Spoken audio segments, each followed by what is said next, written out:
Indépendance totale. 7h, 10h sur Radio Courtoisie, ligne droite, Baudouin-Wieselmann. Bonjour Lisa Kamenir-Sig. Bonjour Baudouin. Vous êtes enseignante et auteure de La Grande Garderie aux éditions Albin Michel. Alors une terrible affaire de harcèlement a marqué cette rentrée et a poussé au suicide Nicolas, un élève de 15 ans à Poissy. L'affaire a connu un autre rebondissement après qu'une lettre très hostile du rectorat adressée aux parents de Nicolas ait été rendue publique. Alors pourquoi cette lettre a fait polémique et pourquoi y a-t-il un ton aussi hostile aux parents de Nicolas qui s'est suicidé après avoir été harcelé ?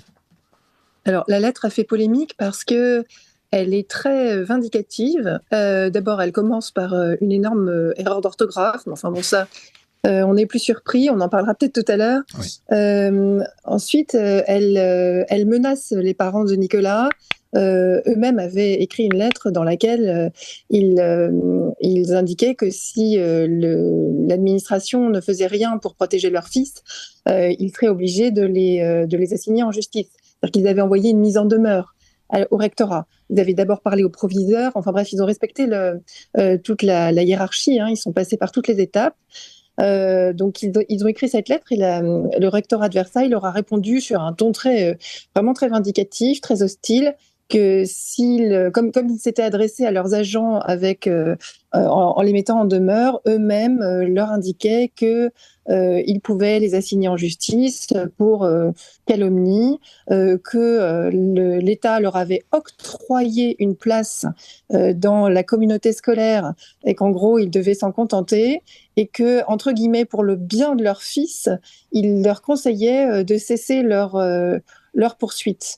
Ce qui veut dire quand même qu'il les menace. Il y a une forme de chantage à la fin de la lettre. Alors évidemment, ça fait polémique, d'autant que M. Attal a déclaré tout de suite, dès qu'il a pris son poste, que la lutte contre le harcèlement était sa priorité, que c'est pas la première affaire de harcèlement qui tourne mal. Il y a plusieurs enfants qui se sont donné la mort ou qui ont tenté de le faire récemment.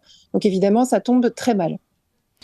Qu'est-ce qui fait que, alors que cela fait quand même plusieurs mois, plusieurs années que le harcèlement scolaire est presque un enjeu national, ou du moins un enjeu pour toute l'éducation nationale, comment ça se fait qu'il n'y ait pas une procédure d'urgence, une façon un bouton stop, protéger l'enfant, l'extraire de ce milieu où il va être harcelé, et pour éviter à tout prix qu'on en finisse sur un drame comme ça. Est-ce que l'éducation nationale n'a toujours pas trouvé une solution pour arrêter cette mécanique funeste ?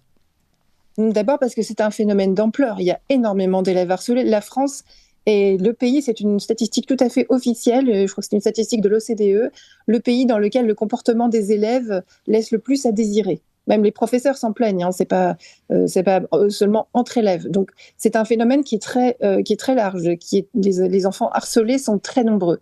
D'autre part, on se retrouve face à une administration et non face à des êtres humains, j'allais dire. Bon, évidemment, cette administration est représentée par des êtres humains, mais qui se cachent derrière leur statut de fonctionnaire. C'est jamais de la faute de personne. Donc moi, mon conseil, si vous avez un enfant qui est harcelé ou qui dit qu'il est mal à l'école, c'est de ne pas suivre la procédure et de le retirer immédiatement de l'école. Vous vous expliquerez après avec l'administration, il y va souvent du bien de l'enfant et parfois de sa vie. Donc, n'oubliez pas que vous êtes face à une administration pléthorique.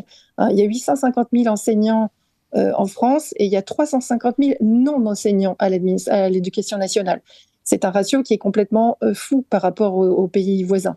Donc, ce sont des gens qui se cachent derrière leur statut de fonctionnaire. Chacun renvoie la balle à l'autre et c'est pour ça qu'on se retrouve dans des situations pareilles.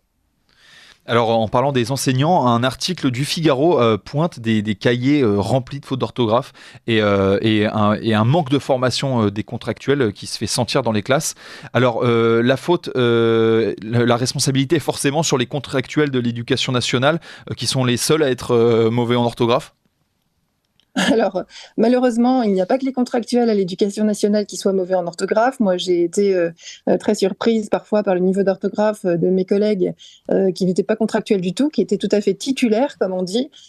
D'autre part, on peut recruter des contractuels en étant exigeant sur le recrutement des contractuels. C'est-à-dire le statut de contractuel n'implique pas un recrutement à la légère. On peut très bien imaginer que ces contractuels soient recrutés sur une liste d'aptitudes, par exemple, sur laquelle ils seraient inscrits après avoir passé des examens.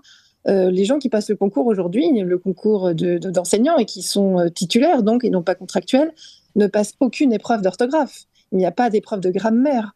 Donc c'est pas un problème de contractuel ou pas contractuel. C'est un problème de niveau d'exigence de l'institution par rapport à cela. L'institution préfère aujourd'hui recruter des gens qui sont formés en pédagogie que des gens qui sont formés dans leur discipline, dans les disciplines qu'ils enseignent.